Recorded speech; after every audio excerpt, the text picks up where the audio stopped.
বেঁচে থাকা বিশাল বিলাসিতা, বেঁচে থাকা এমন বিলাসিতা,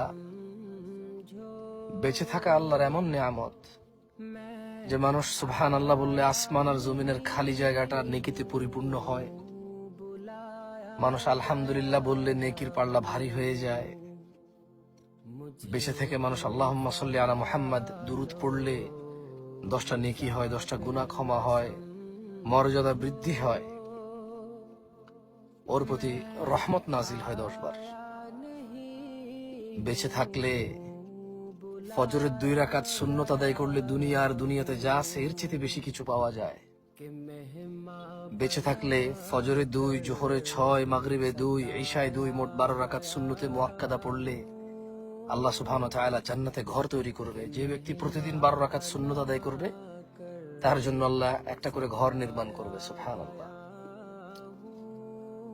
বেঁচে থাকলে সাদাকা করা যায়, বেঁচে থাকলে মানুষের উপকার করা যায়, বেঁচে থাকলে আল্লাহর প্রশংসা করা যায়, বেঁচে থাকলে লাউ বালাগাত যুনুবুকা আনানাস সামা, যদি মানুষের গুনাহ আসমানের মেঘমালা পর্যন্ত ছয়, সুম্মা ইস্তাগফারতানি, আল্লাহ বলছে তারপর যদি সে আমার কাছে মাপ চায়, গফারতু লাক, আমি তাকে ক্ষমা করব, ওয়ালা উবালি, কারো পরোয়া করব না।